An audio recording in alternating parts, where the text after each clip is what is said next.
نبات ميديا نبات ميديا نبات ميديا نبات ميديا نبات ميديا سلامت خاتتلتي نبات ميديا كما يكنيهم كما يعلهم أبا زلهم سلامت عنا نعهم يهون نبنا نلومون كم تلمود استفلالي تحسط زلهم مدبات كلنا يوم شير لايك سبسكرايب نكبرنا نزي يوتيوب channel لابي معباي كل زكالنا نقبر دقيمنا دقاقيمنا نتوع بغتا نابتلومي أدارين يزلنا مدب كبلوكمي سناي مكتدار الكوينات تطويل تستوسط تخونك رداءتا خاطو أبستغورلو ናይ መጀመርያ ጉዕዞ ናብ ሲሸልስ ዝኸዱ ጻድቃንን ወዶረደን ማለት ከምዚ ምዋዕ ብስሩ ማለት ስለዚ በዝሕ ግን ማለት ክበዝሕ ከለስ ከተዋጉዕ ነካ እና እዞም ኣካላት እዚኣቶም ከይዶም ተዘራሪቦም ክመፁን ከለው እንታይ ኢሎም መስለኪ ኢትዮጵያ تا حززولوا شعبية إيو عقاقينان دفئنان زخويناتو زي نحنا عين دوليون نيرنا حابيرنا من شعبية نوقعيو ويون نعنا عيتو كعسو قولو نشعبية تداليهم وقعوه توليا أبز حلف وان أكتيفيست أول سعيد نتاقارو نزوة دورة دزبهال جزيوي أم حداري كنتن قولو ألوكم بمبال حبريتا هيبونيرو اسكي اتا خاليت خي انتا يانيرا نسمعيو ازي صادقان زبحال زلو اب سراويت انتا عينت ملخت محلالي فنيروها حبيرنا نكتاتلو زي ابدن بنرايا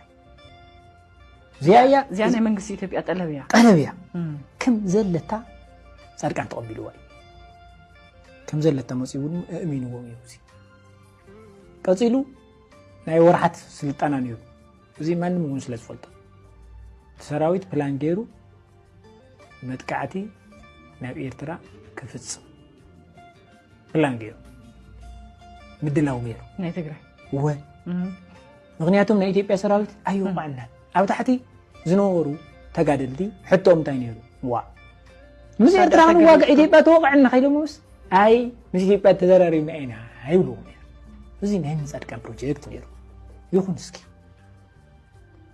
بدي حريقو تناي مجرش شاخوينات سومنات كقاري مالت سومنات يكون معلتات كقاريو بلان كنت غيرو كسل سلطينو كوي معلتات كقاريو بخبي دبرت تخصي جمير نايت بيسرات نعم تقراي كاو تايلو تغيروا ايو قصكم ملسي لو خمسه دي ولكم كيدنا ابي حمد مالت انتي تغيروا مي خاوزين حدا كاوزي مالت حد غزي سي زيتات سي يفلط اندي بزح كوقعون سلازي يدلس ويبهل انديامن بتوصل لما تقول لهم ما عندهم حرس يفور. نحن مرسى وردا مرجع ورد أو تقرأت يقول هذا أبي وسنة إزي شو الخا أما قد حلف توصل وسنة يكون. إذا عصبنا أبيت ود بشاشة أنتي زبل زلوا أبي زحلف وانات مرجع بورد كمسكني زقبو مسكنا يقبو مغنياتو إتن أكراغرت تبعيلت تدريسن زلوا مريت ناي تقرأي ኣብ ትሕቲ ትግራይ ኮይኑ ምሕደረን ምርጫን ከካይዳ መንግስቲ ፌደራል ወሲኑሎ እዚ ከዓ ብክንደይ ፃዕሪ ብክንደይ ዲፕሎማሲ ዝመፀ ዓወት ብምባል ክጅሃር ሰሚዕና ነርና እቲ ሓቂ ግን ንሱ ከም ዘይኮነን ኣብ ዝሓለፈ እዋናት ድማ እተን ኣከራኸርቲ ዝበሃላ ቦታታት ኣብየት ወዲ በሻሻ ኣብ ትሕቲ ፌደራል ክመሓደራ ተፀዋዕነተን ከዓ ናብ ፌደራል ምዃኑ ብወግዒ ሓቢርዎም ነይሩ ኣብዚኣ መን ተዓዊቱ እንተዳኢልና ድማ እዚ ኣገኘው ተሻገር ዝበሃል ናይ ክልል ኣምሓራ ንሱ ተዓዊት ኢልና እውን ቪድዮ ሰሪሕና ነርና ካብ ልሳኑ ድማ እቲ ኣገኘው ተሻገር ዝበሃል ንስማዓዮ እንታይ ዝብል ዘሎ ናብ ኩሎም ተጋሩ ድማ ሸር ንበለሎም ብፍላይ ነቶም ናይ ብልፅግና ተጋሩ ኮይኖም ዘለው እቲ ኣብ ልዕሊ ትግራይ ዝሕሰብ ዘሎ ክሳብ ሕጂ ዘይተረድኦም ነዚ ቪድዮ እዚ ሸር ንበለሎም የወልቃይት የጠገዴ የሰቲት ሁመራ ዞን ተደራጅቷል። የራሱ አመራር ተሰማርቶ ለስራ እየሰራ ነው ያለው። በየአካባቢው ባሉ ሚሊሻዎች አሰልጥነናል። የራያ አላማጣ ኮረም የወፍላ በሁሉም አካባቢዎች አመራር አደራጅተናል። በጸለምት አመራር አደራጅተናል። አመራሩ ስምሪት ተሰጥቶታል። በነገራችን ላይ አመራር አሰማራንም አላሰማራንም ህዝቡ ነፃ ወጥቷል። እኛ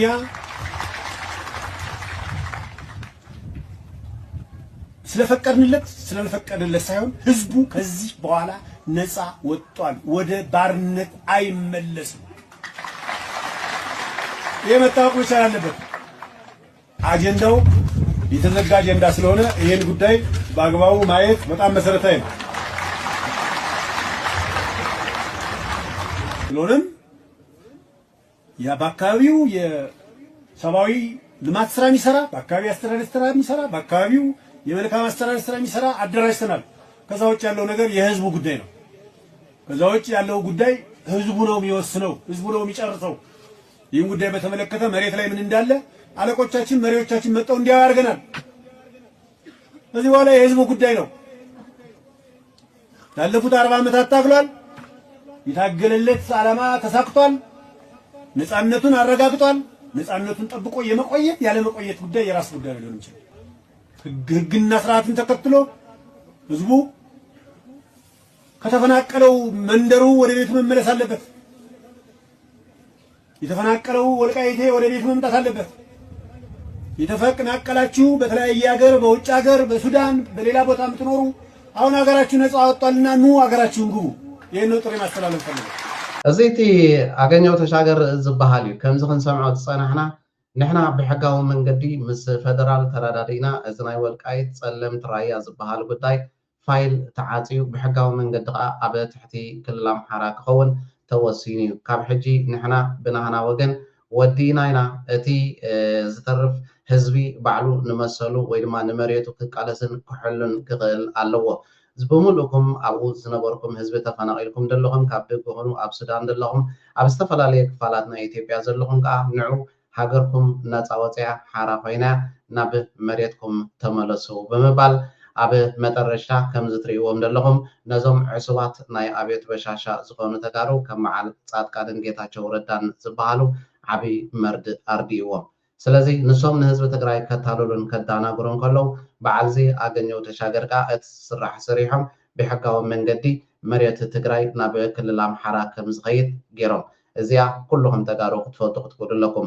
ወይ መሬትኩም ተቃሊስኩም ኣምፁ ወይ ከዓ ከምዚ ኣገኘው ተሻገር ዝብሎ ዘሎ ኣሜን ኢልኩም ናይ ክልል ኣምሓራ ምዃኑ ተቐቢልኩም ሰላም ጌርኩም ምስ ወላዲት ሃገርኩም ኢትዮጵያ ነበሩ።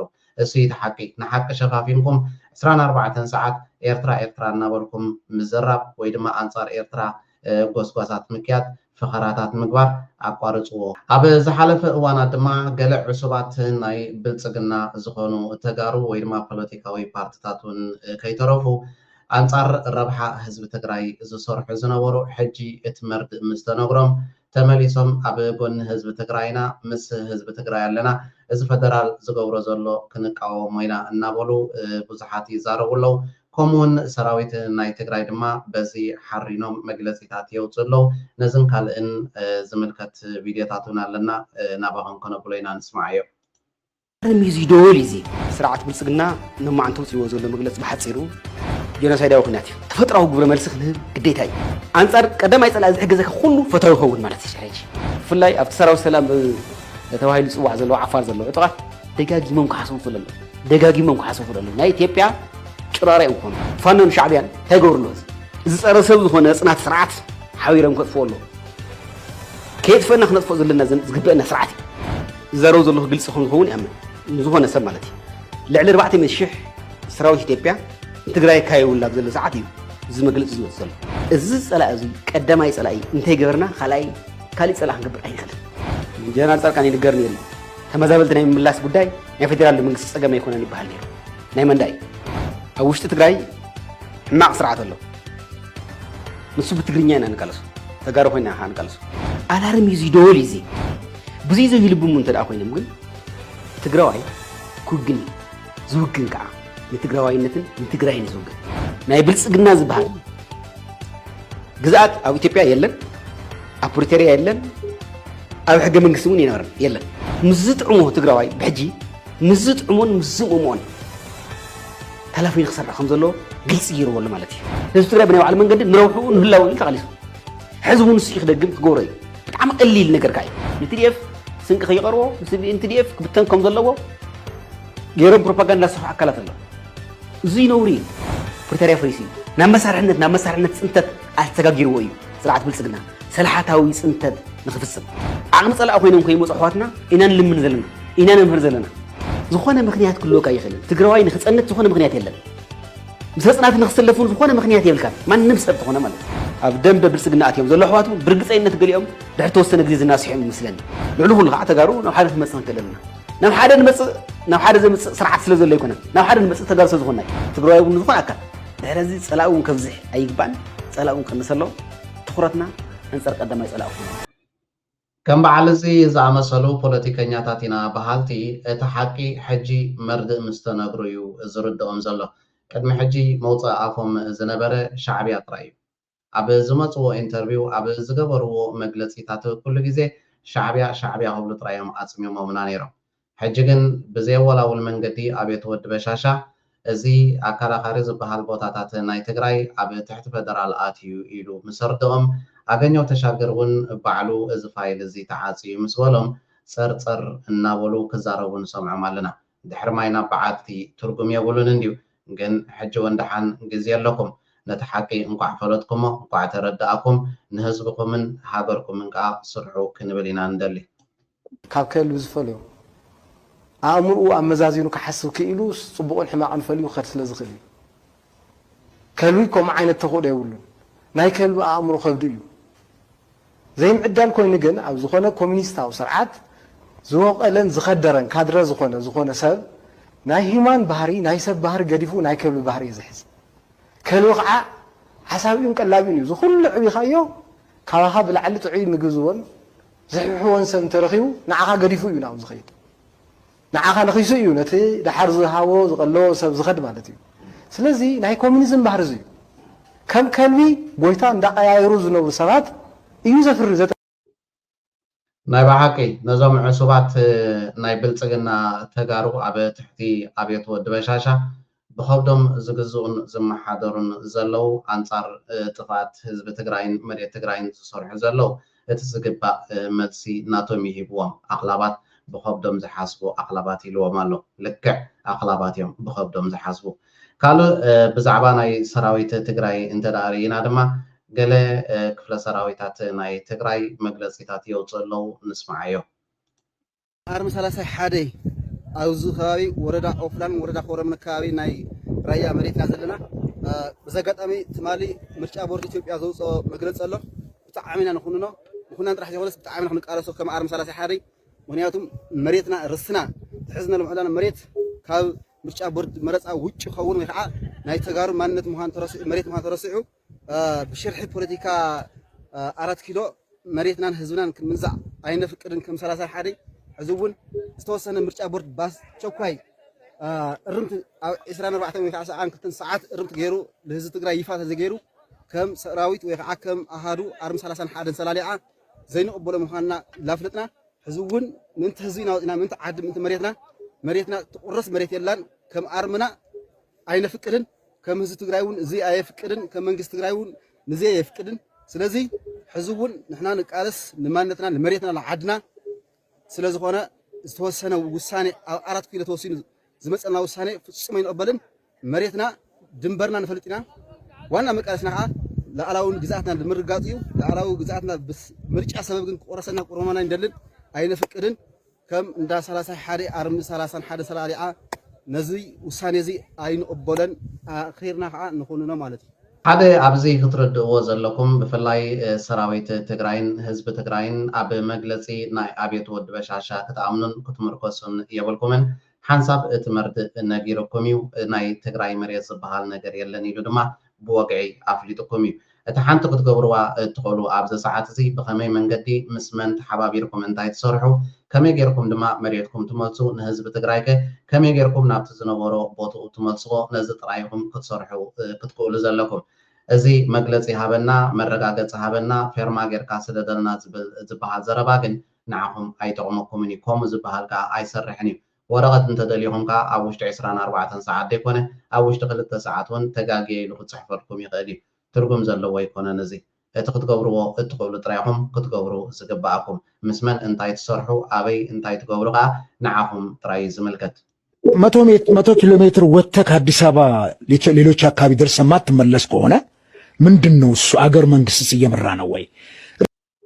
ኣብ ዝሓለፈ እዋናት ኣብየት ወዲ በሻሻ ሓደ ሰራዊት ኣዳልየለኹ ብምድርን ብባሕርን ንጎረባብቲ ሃገራት ከይተረፈ ንመላእ ቀይሕ ባሕሪ እውን ዝሓወሰ ካብ ግብረ ሽበራ ክንከላኸል ወይ ድማ ሓለዋታት ክንገብር ንጎረባብቲ ሃገራት ሓገዛት ክንገብረለን ኢና ብምባል ክምድርን ክጭድርን ሰሚዕናዮ።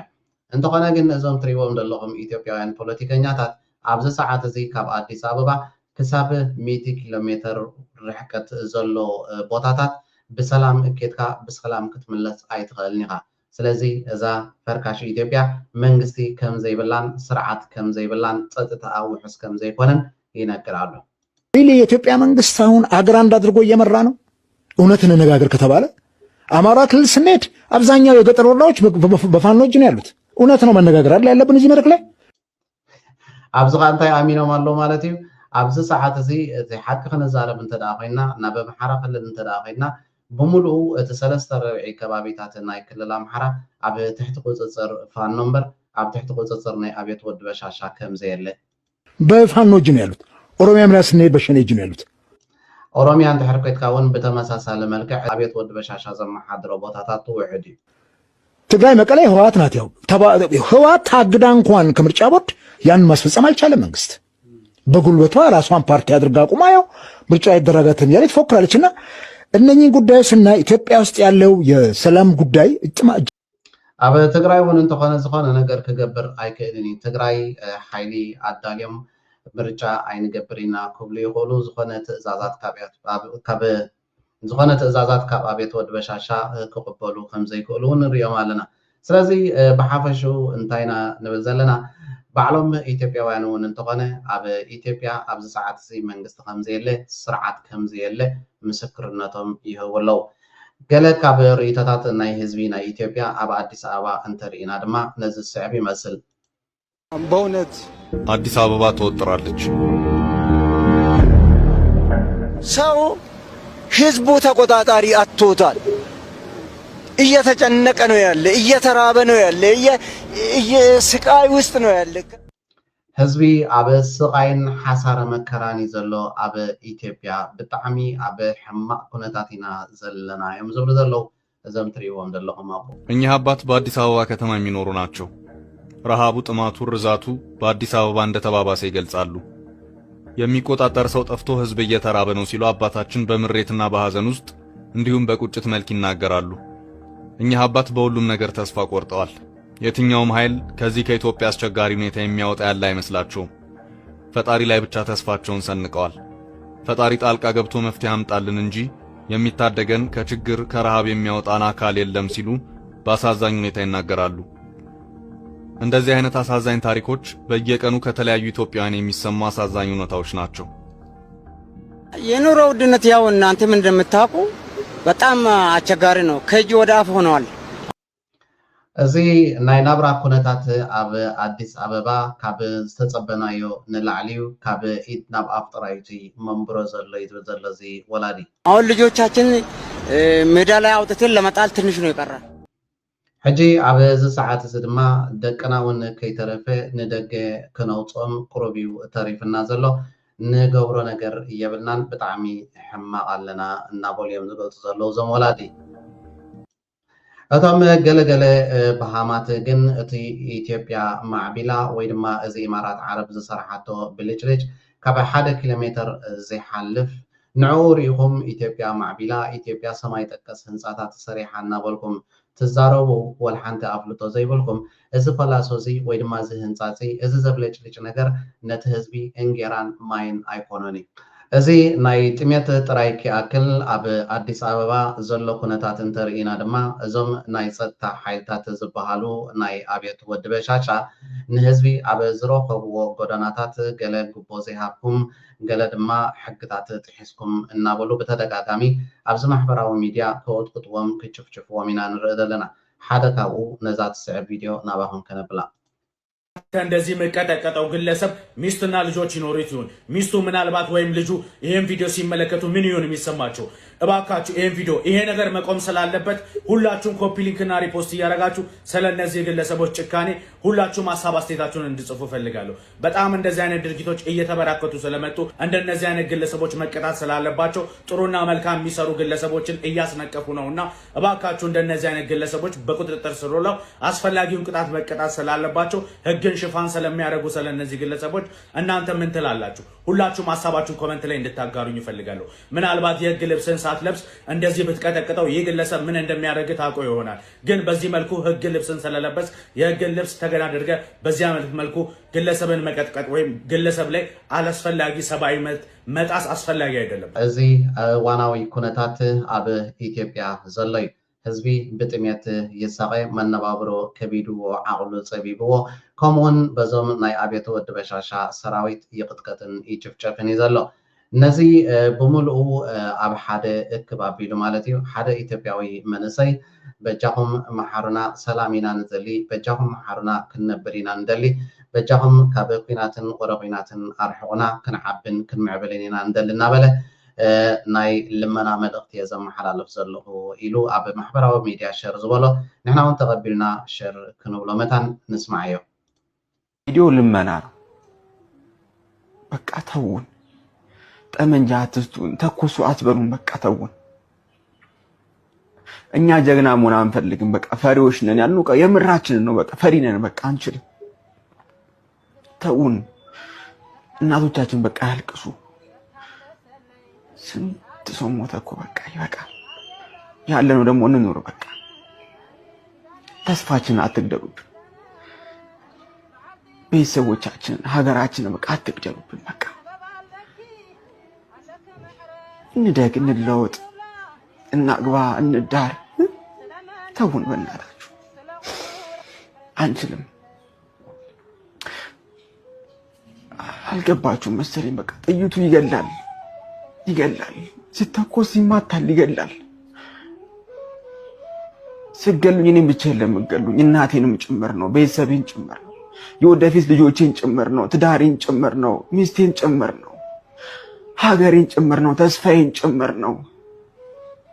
በቃ እኛ ጀግና መሆን አንፈልግም። በጣም ፈሪዎች ነን። በቃ ለተስፋችን ስንል ለእናቶቻችን ስንል ፈሪዎች ነን። በቃ አልቅሱ። እነዛ እናቶች በቃ ድጋሚ አያልቅሱ። በቃ ተጎድተናል። በቃ ህመም ነው።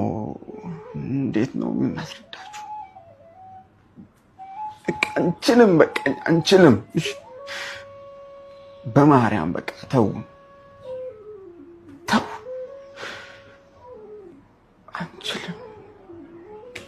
አንችልም። በስመ አብ።